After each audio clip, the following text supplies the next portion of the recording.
One person is dead and 3 others are hurt after a Russian missile strike in the eastern Ukrainian city of Kramatorsk.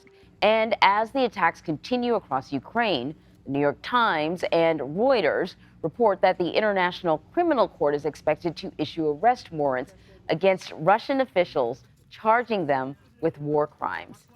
James Landale is working with our partners at the BBC and following all of this stuff from Kyiv for us. James, it's really good to see you. Let us start with these possible war crime cases. I imagine there's a lot to sift through. What do we know? Well, what we know is the International Criminal Court has been investigating these allegations of war crimes since last March. And it now appears they are close to issuing their first warrants for the arrest of as yet unidentified Russian individuals. The expectation is that the focus of the allegations will be on the targeting of civilians during the shelling and the missile strikes throughout Ukraine, but also the illegal deportation of thousands of Ukrainian children to Russia. But this is the problem. Russia is not a signatory to the International Criminal Court. It's very unlikely that it would ever hand over any individuals to the court. So the expectation is that although these warrants will be issued, they're very, very unlikely to come to trial.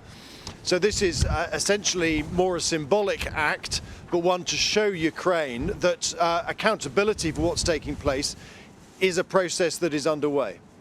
And let's go to the front lines now. Bakhmut, I feel like for the past several weeks, we've been talking about how Bakhmut is going to fall. It's inevitable.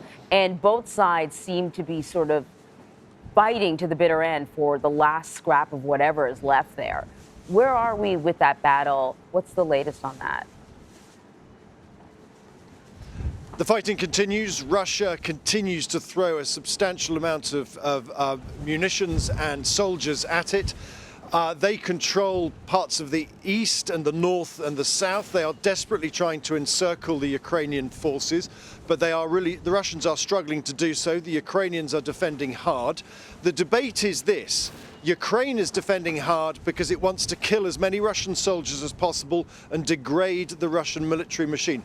President Zelensky said overnight, we want to destroy the Russian military, and that's why they're there. But there is a debate now in Ukraine about whether or not Ukraine itself is beginning to pay too high a price. But for now, the Ukrainian government wants to carry on, and it is standing firm. Yeah, you know, there's been a lot of talk about a possible spring offensive, and if they can get Russia to use all of their ammunition and men at this battle over Bakhmut, then the spring offensive may not be as impactful if it's indeed going to be happening. James, thank you very much.